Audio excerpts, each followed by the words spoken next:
It's the Jeremy Hazelwood Show. What's good? What's good? Let's get ready to go. Welcome to the Jeremy Hazelwood Show.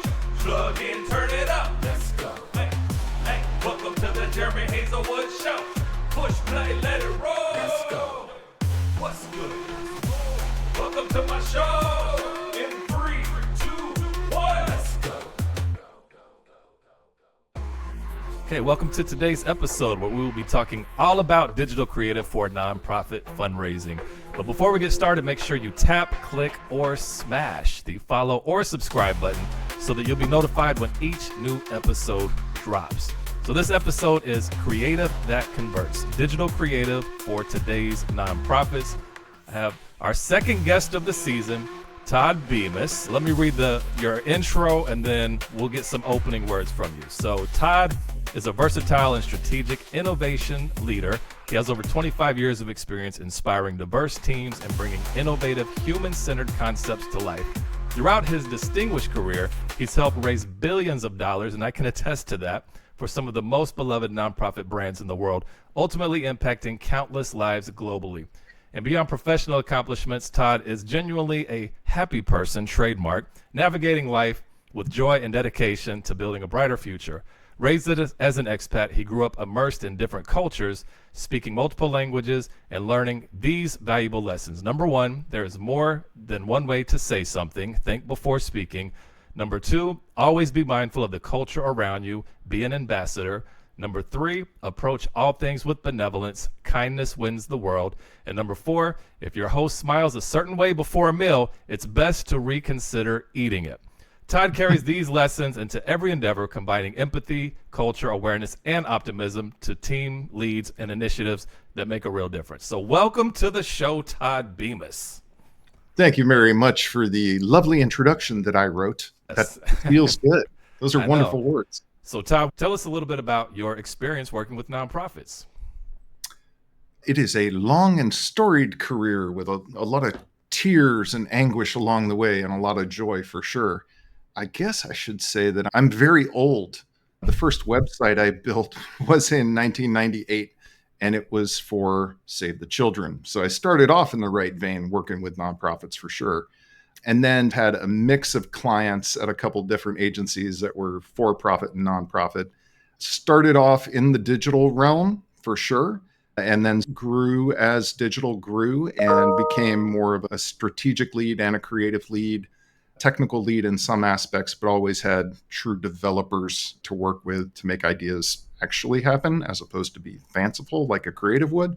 Mhm. But yeah, my experience with nonprofits has been from your local animal shelter or your local food bank all the way to big national clients that everybody's heard of. Everything from doing little minute text campaigns that are triggered by events in a metro area all the way to national broadcast efforts. Everything in there, and along the way, these last 26 years, everything is sloshed between channels. So heavy in digital and display and email and things, and then sloshing over to direct mail, depending on the clients and the campaigns and who the targets are. Of course, different channels work for different targets. Yeah. So yeah, touched on everything along the way. Yeah, that's great because you have a really good perspective of the big picture of fundraising, not just siloed digital, but also how it impacts direct mail. Oh, yeah. Which leads to my first question, which starts with the basis of copywriting. Direct mail versus digital, you write things a little bit differently. So from your experience and your perspective, how would you describe some of those differences of writing a direct mail letter versus writing an email? Even prior to that question, you need to elevate just a little bit and consider what is the grand theme, right? Why are you writing whatever component it might be, digital or direct mail? So if you have a unifying theme across channels, then that kind of helps because you do write differently for direct mail versus digital. Emails tend to be a little bit shorter than direct mail packages. A lot of organizations tend to target differently and think of themselves as having a different audience in direct mail as they do in digital. But what we're finding out and what sort of research is telling is some of that's true and some of it's not. People are going to get hit in multiple channels. And that's why I always recommend having a grand theme over a campaign or even over a quarter, and then having multiple campaigns along that timeline that have some unifying factor. The unifying factor can be really loose, but let's say that we're talking about a specific element within a campaign, a specific hit in direct mail. It tends to be a little more formal in direct mail, again, depending on audience. You have salutations, you have sign-offs. It's supposed to feel like you're receiving a letter from somebody because that's what it looks like in your mailbox. In digital, you have an ability to work in a spectrum between this is a blast communication to an entire community, and it can feel loud and, hey, pay attention with exclamation marks. And you can actually then downtune that and be like, hey, I'm talking to you, Jeremy. Yeah. I need you to do something here for whatever reason might be, whatever the cause is.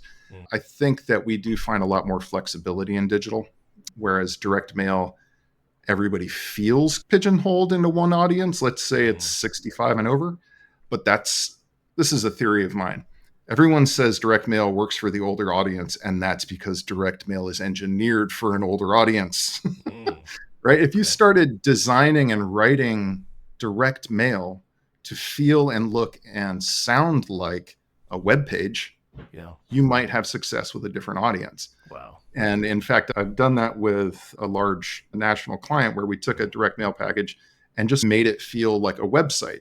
And it worked great. It beat the letter package. Wow, that's awesome. So there's something there. I think in every case, though, Jeremy, I'm sure you've beat this into people by now, but test everything and see what you come up with. But I even like what you're saying, almost testing a digital or online approach to your direct mail. And that's something that nobody's talking about. That's even a new idea for me, the way that you just described that. Like, I hadn't really thought of that because I'm so focused on digital with what I do anyways. But with your purview of having your hand in both of them, what I would like to see is nonprofits testing more in both realms, like even having a percentage of whatever their overall revenue is as a test fund. And most just aren't going to do that. One of the other things that I think about when I think about specific differences in nonprofit direct mail versus digital is even down to the execution of the writing, how in direct mail you'll have underlined words that might be in red, and how if you're doing that in an email, it's like that signifies that there's a link there. But if you're a direct mail nonprofit writer and you're writing the exact same, like you're actually misleading and providing not the experience, a counter experience to what you're hoping to get in an email versus direct mail. You know, you just made me think of something. There's a saying, it's not just content, it's context, right? That is super important for how people absorb information and essentially generate their own feelings and perceptions on what we're showing them. So if you think about, Jeremy, you probably know better than I do, but something like 70% of all emails are opened on a mobile device, right? So I'm going to say 100% designed for mobile. And then people who are looking at that on a desktop are just going to get a great big impression of your, let's say it's an email. But your real estate is limitless in digital. You can scroll 10,000 pixels down if you need to, which means that you can use size and hierarchy in very different ways than you can in direct mail. Because in direct mail, because of costs, you're going to be limited to 2 sides of a sheet of paper or maybe 4 sides of a sheet of paper kind of thing. But use each of these channels like digital in the best possible way. And for a long time, we always mimicked direct mail in our emails, right? Oh, I got the mail piece. This email feels just like it. It creates recall, which is a thing. But use the channels and optimize your design and your writing for them. We always say that you write shorter for digital, but you can use a 48-point font. As opposed to a 14-point font. And I think it's important for anyone listening to this is trust your creatives and tell them to be weird and then test. Always. Like that's one of the biggest things, like always test. If you're sending out one email, send 2, a B version. Let's learn something every single time that we do something, and you can do it so quickly in digital with minimal to no cost. My next question for you is, you've had your hand, so I've heard, in a few different fundraising campaigns over the years.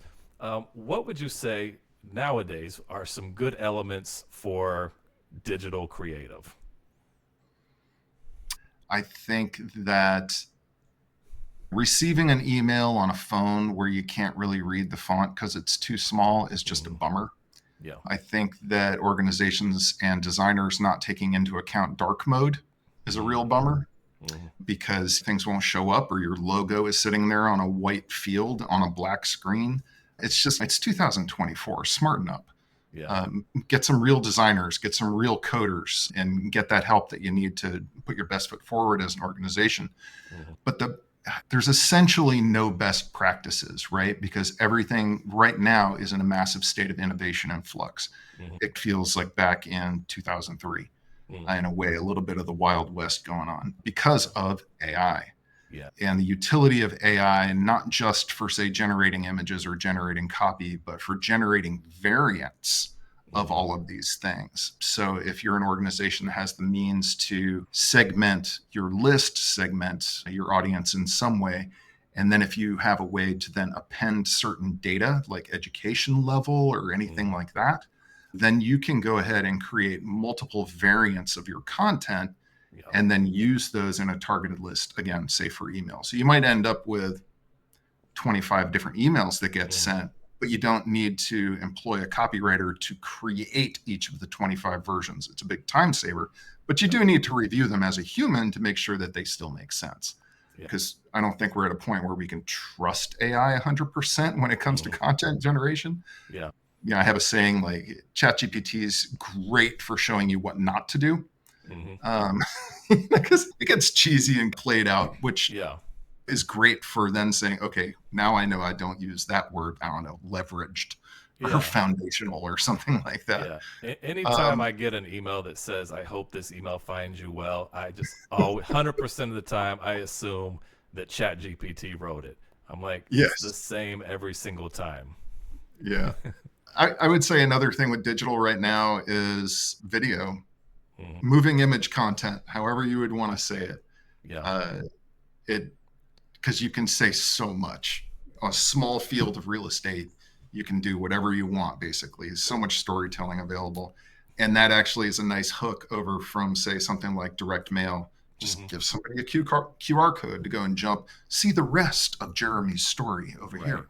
Yeah, and even with video, like I have this love-hate relationship with, really not hate, it's a love-like relationship, because a lot of clients, they want to do more video content, and I believe that they should, but I think the way that video is used needs to be very strategic and intentional, because if you're putting a video on a donation page, that you have to test and determine whether or not that's actually increasing your abandonment rate on your donation page. Whereas maybe when video first came out and became available, maybe, I don't know, 7-10 years ago, it seemed to help with donations because people were more engaged by video, and so they would watch the video and donate. Whereas now, at least my observation, I'd love to hear your thought, is because time is so short, when people hit that donation page, that video could actually be a distraction and take away from that person donating. Maybe they intended to donate, but they're watching the video and then they got busy. An email came in, a child came in the room, something happened, and they didn't make the donation. So what is your take or experience with using video on donation pages? I think that you put on your direct response hat, of course, in fundraising, and direct response would tell you have as few distractions on the actual donation page as possible. Yeah. Maybe you don't even have navigation on that page. You have a singular focus for the visitor of that page, and that is to fill out the dang form and be happy about it. That's not to say that in nonprofits, we always want to try to gain sustainers, right? They just have such a higher lifetime value, long-term value. Yeah. So maybe if you have a utility for a video, I would make it an option. If you really need sustainers at a certain time of year, maybe you have a Johnson box on that page, some kind of call out on that page that says, see all the benefits of being a monthly donor or a sustainer, or if you have a name for your group, and then pop a window with a video in it, but don't let them leave the donation page. And try to, I still, again, as I mentioned, 2024, I still see a lot of organizations with extraneous fields on the donation forms. Like, you don't need the title. Right. Just Mr. or Mrs. name, Yeah. address, email address, Yeah. phone if you want, and credit card information. Yeah. Get the hit The first. basics. Yes. Yeah. No, exactly. And I think a video is maybe a better use in channels like social media. So you've watched the Mhm. video and now you make that decision to make a gift. So when you get to the page, it's just easy peasy. You've already seen the video, so I'm not going to Yeah. show it to you. Or if I've shown you the video, I'm not going to show you the video again. Let's Right. keep everything simple. But along the same lines of video, let's talk about images for fundraising because Mhm. to me that's an extremely important piece that often falls to the back of the mind of a lot of nonprofits. They take pictures and they have a lot of pictures, and you've seen this, I'm sure, with your clients, the clients I work with. I'm like, hey, send me some pictures for a campaign, and they send me pictures, and out of 20 pictures, maybe one is decent. So I have my ideas, but you're the creative guy. So I want to hear what makes a great fundraising image. There's so many components into it, right? The antiquated saying is a picture's worth 1,000 words. We know it's way more than 1,000 words. Hmm. I'm also a photographer. I'll tell you what data tells us Okay. first. Yeah. We've run a lot of surveys. I think you recently spoke with Lori Collins. She and I have run a lot of surveys and we use a lot of imagery and we try to glean what do people react to when it comes to images? What sensations do they derive from looking at images? And that's all well and good. But I think that as nonprofits, one thing that is incumbent on all of us is to make sure that we maintain dignity for the people or the animals or the situations that we are trying to benefit. Yeah. And so that leads to an understanding that just poverty porn, as it's called, throw it out the door. Yeah. You don't want to leverage poverty porn. How would you describe that? When you say that, what does that Poverty look porn? like? Yeah. The starving child with the fly on his face Okay. kind of thing. The abject looking person experiencing homelessness, like covered with garbage or whatever. The absolute stereotypes, the worst of fundraising from the last 40 years or something. Okay. Yeah, the slang term is poverty porn. Mhm. But what we're finding out in our data and in results from campaigns is that if you have an opportunity to utilize success and dignity and strength in the character of the image, what you're doing is you're founding a partnership with your new donor. If you utilize the worst of these, so to speak, the poverty porn angle, what you get is people giving you money because they want it to go away. Mm. They don't want to see that anymore. Like, here, take my $20. I never want to talk to you again. Yeah. That's not what nonprofits want. That's a really short-term play. So much of what agencies do, of what nonprofits do, is try to generate these very long-term relationships with donors. Yeah. So I understand, and I also know that if you ran a direct A/B test in acquisition, the horrifying image tends to win Yeah. as far as response rate, right? Mhm. But if you look then 2 years later, Mhm. it didn't win, perhaps. Yeah. Yeah. The calculus there would be scare people a little bit, perhaps, with an initial view, and then give them the success afterwards. And perhaps you see that in animal welfare causes where you have the dog that looked like it was really having a hard life, and then you have the successful, happy dog living with his new forever family. Yeah. So you do get a little bit of the emotional roller coaster, but specifically on imagery, yeah, man, it's all eyes, it's all faces. If we got Lori back, she and I could certainly talk at length about Yeah. what we found. Even in environmental causes, do you Yeah. show the destruction of landscape Mhm. or do you show the beautiful landscape? Do you want to show what you're trying to negate or what you're trying to create? It's Yeah. different. Yeah. I think a lot of the variance on image strength is coming down to targets, who you're targeting. Younger people react differently than older people Mhm. to images. Older people react to the stereotypes a little more strongly than young people. And by young people, probably Gen Z and millennials Yeah. want and basically are accustomed to demanding in their subconscious DEI in the images. If you're doing a veterans cause, for example, show a female veteran. Yeah. People react to that. People on the younger side of the scale react very well to that because it feels inclusive. Like I said at the beginning, I'm old. So I'm Gen X. I'm in the middle. I want all the DEI, but I still get tugged by the stuff that my grandma made me give to when I was a kid. Right. Yeah, and this is a long answer, but it's a crazy That's subject good. because this is Yeah. one of the most difficult things for nonprofits is the imagery, like you said. Yeah. And so now we have the advent of AI, and I would definitely say Midjourney is at the top right now when it comes to realistic Hmm. Gen AI and imagery. Okay. And a national survey we recently ran, it showed people a bunch of pictures in specific spaces like humanitarian aid, international humanitarian aid, Hmm. versus, say, human services here in the country, or, say, veteran services. And in each of the sets, a set of 4 images, there was one that was completely Gen AI. Hmm. And we didn't tell anybody. And we Yeah. just looked at the answers, which of these would make you feel most compelled to help this cause. Hmm. And then at the end of the survey, we asked, what are your perceptions and thoughts on the use of Gen AI images in nonprofits? Mm. And almost everybody was against their use. They're like, Yeah. it feels disingenuous, it feels dishonest, this, that, the other. All these kind of negative statements made about using AI images. But then when you look at the data, the AI images did pretty well. Wow. Did the AI images win? Did they outperform the other 4? No, Okay. but they might have come in second out of 4. Yeah. Yeah, No. I don't think, no, in none of those different batches did the AI image come last. Okay. So That's still it's really interesting, though. interesting. Yeah. Yeah. Yeah. I wanted to touch on that during our conversation too, is like what you're seeing with AI, because when clients don't have good images, you don't want to get a stock photo, because most of the stock photos look stock. They look staged and they don't Yeah. look right. I want to get into now a little bit about testing. I know we've talked about a lot of things so far. You've even mentioned some testing here and there. But when I think of testing, I want to think of subject lines, images, long versus short copy. Even when it comes down to ads, what kind of ads, maybe static versus animated.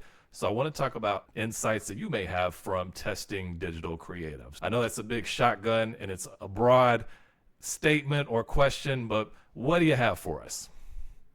Let's talk about email first, because you can test everything in email, certainly.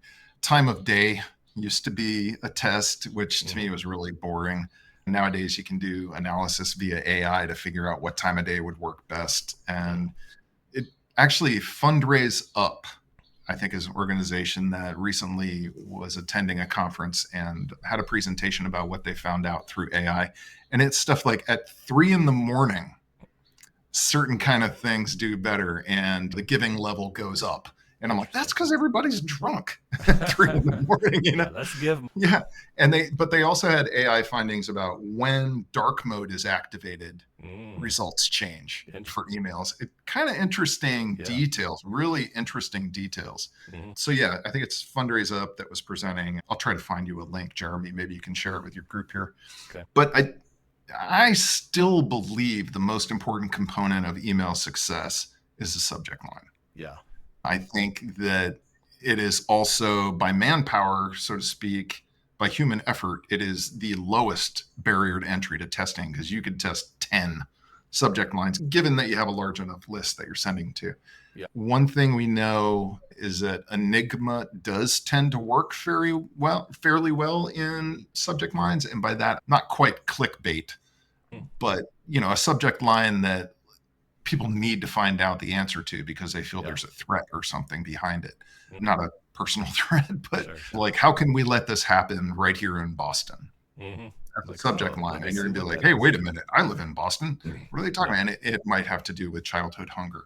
Yeah. And that's actually something that we did test. We had a subject line was, how can we let this happen in Boston? And somebody clicked on it and made like a $35,000 donation. There you go. This podcast is over. You've done your due diligence. You've given the $35,000 tip. Thanks for tuning in to the Jeremy Hazlett Show. Thank you. No, yeah. But yeah, email subject line is really easy to test. Once you get into multivariate things, it does get a little more expensive. I mentioned before the idea of using a GPT to help you write lots and lots of variants of copy. That's easy to test. It might sound complex, but it's really not. You can just create variants of your emails in whatever platform you're using. It takes a little bit more from the production team to, put the content in. And if you're trying to do it by dynamics where you have donor IDs, tagged a certain way to pull certain content. Yeah, there's just a bit of a build in the background there. As far as a great thing to do, if you don't have the money as an organization to run big national surveys or even AI fueled analysis of surveys and things like that, just run a bunch of different display banners and social, because that stuff is so quick. You can get a read on it really quickly. It's inexpensive. And display and paid social, you can come up with 10 ideas if you can come up with one. Yeah. And you'll find out immediately, does the black child work better than the white child in this instance? Or if you're discussing homelessness, is it women? Is it men? Is it families? So you can get a read, a very specific real world read, because we all know that subjects are a little bit tainted by people understanding that their surveys are a little bit tainted by people taking them because they know they're taking a survey. Yeah, but as far as like cross-channel stuff, test everything. Have you ever done a text campaign? Try it. But you got to have people's phone numbers. Yeah, exactly. And that's a whole nother episode for another time about list building. But yeah, no, I like what you said about the email. And that's one of the main tests that I always suggest, because clients will want to talk about testing the images in the email or the call to action in the email, which I think are good ideas. But I'm like, man, if we can't get people to open this email, then nothing else matters. We've got to focus on getting more people to open this email. So let's really hone in on the types of subject lines that work for your audience. And then once we're comfortable with that, now we can start to test some of the different nuances within your email, whether it's images or calls to action or short versus long or any of these other things. So I think that's a great point. We talked about a lot of things that nonprofits should do. What are things creatively that nonprofits should not do? Oh, there's so many. But they're really, some of them are super nuanced, right? And this is fascinating to me because, after all these years on the creative side and being very visual, I'm like, oh, the more beautiful we can make this thing, the better. Yeah. And it's not always the case, right? Because you run into a perception at a certain point with your donating populace or with all your prospects. They're going to say, this looks expensive. Why are these guys spending so much money on advertising if they're supposed to be helping chimpanzees? And it's really strange. I know in direct mail, you test a black and white image versus a color image, and it gets weird. It depends what the appeal is. Sometimes the black and white image wins. I think in digital, though, it's okay. Just use colors, use rich storytelling. Maybe there's a cause and a case to do something that looks co-created or from the field, shot on a phone kind of stuff versus deeply produced with text overlays and things like that. But what not to do? Let me add to what you just said, though, about the images and it being overproduced. I've worked with clients like, we want our emails to be beautiful, and they compare it to like Apple sends these amazing emails, and that's how we want ours to look. But what I've found, and I'm sure you have as well, is like a lot of times in email, like those underperform. And I think some of it is attributable to what you're saying, and maybe the perception is that there's all this money going into design. But also what I've found is they look like a marketing piece, or they're too distracting from the message. And so people see it and it looks too much like I'm being sold to, or there's just too much for the eyes visually and mind to take in at once because they're processing images and text. What I found a formula for me is two options. We're just going to send a straight up text-based email, which works really good. It looks more personal. Or we're just going to put like a header image to give some context around the story or the offer that's being told in the email. And those typically will outperform a very well-designed, quote unquote, Apple looking email. Yeah. If you're a nonprofit and your advice to your designers is make it look like Audi, then you're not doing it right. It needs to look like hardworking people doing things for the right reasons. My background's in architecture, actually, in construction lines, right? So when you do a drawing, the lines extend a little bit beyond where they're needed, and it shows how something is made. So there's a little bit of that in trying to create a from the field, or here's what happened in our kitchen last night element to it. And that doesn't mean use crappy images. It just means don't overproduce everything. Rounded corners. And while that's super easy to do with CSS and whatnot, it lends a feel over finesse in a way. I think that specific with emails, and I want you all to hear me on this, please. Your email, the body section of the email needs to have borders or needs to have a background color that's different. Yeah. Because if you don't have a background color, you might have a great hero header image, and then it's just boundless and your copy sits in a straight line, but there's no definition between your email and the rest of, say, Gmail. Yeah. So make sure you have some kind of borders on the edges of your emails, or make your background a very slight shade of something so it stands out from a white background. And also, if you're encountering dark mode, people might not be able to read your email. Yeah. So it is probably 9 keystrokes to fix that. Yeah. So try to make Easy sure to to do do. that. I think the other things not to do, we had the poverty porn discussion. It's don't turn the subject of your appeal into an object, right? Never take a child or an animal or an adult, anybody, and create a silhouette of them. Take out the background. They need to be held in context of what they're going through, because otherwise they're just a pair of Nikes. And that's not something you want to do with anybody's causes. Yeah. I think that there's so much that can be said about audiences and segmentation. If you truly want to gain impact for your cause, figure out the Hispanic market. There's a lot of nuance there. These are deeply passionate communities. They want to help. They have their whole own set of things that they want to see happen. They want massive systemic changes that happen at a local level as well. And so you need to create variants of your appeals for different communities that might exist in your market. That's like the best of the best. So don't just take your stereotype of who your donor is and create one version and then wonder why you're always complaining that you don't have any young donors. It's because you're not targeting young donors with anything that you're creating. What not to do. I think we're all still going through withdrawals or exiting shell shock from all the texts we got leading up to this election that were just like, hey, Jeremy. I'm like, what the hell? But none of my friends, none of my friends would say, hey, Todd. Above all, just be pleasant. I do wonder how the political campaign and texting is going to impact text campaigns from nonprofits now, because we got so many of them, whereas it used to be pretty effective. I wonder if I imagine it's probably going to wane a little bit as a result of the bombarding. And it may be different because you and I are both here in Georgia, which was a swing state. I don't know if they were getting as many texts in other states that are not swing states, but I know we got hit pretty hard.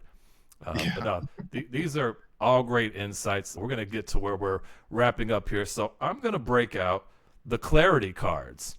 Oh, so, nice. Yes, this is the Finding Your Edge clarity cards. And this is what I created to help people grow personally and professionally. And when I have guests on, I like to bust them out, ask a question, because it's a question for you, but also for our audience to think about. Your question is, describe a turning point in your life that led you to where you are now.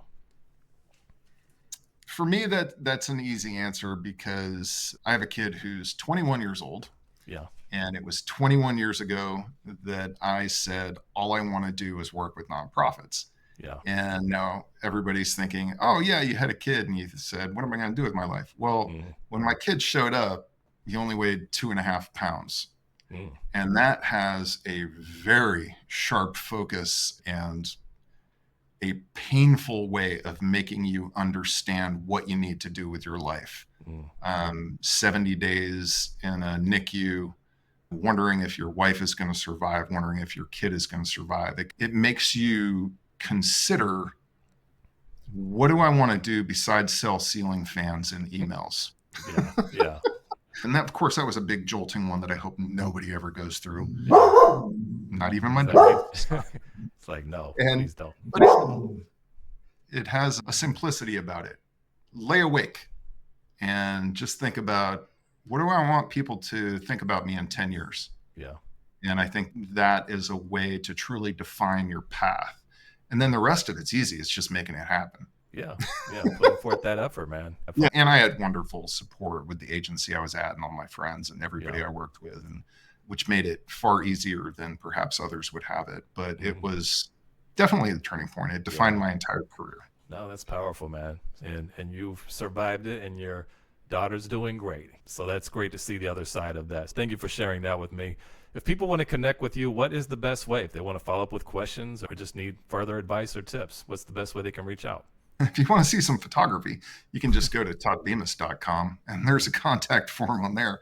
Or just hit me up at todd.bemis@gmail.com and I am happy to respond. I've been at this for so long, but I'm still really curious. Yeah. And I think above all else, I like being a problem solver and a partner in solving problems. So if you got some kind of hitch you're trying to get over, reach out. I love that stuff. And you brew beer. You never Good guy. Todd Bemis, thank you for joining. All around, great marketer, great creative, great human being. Thank you for being a part of the show today. And thank you all for tuning in to the Jeremy Hazelwood Show. If you enjoyed today's episode, don't forget to follow or subscribe so you're always up to date when the latest episode drops. Until next time, keep following your dreams to find your purpose.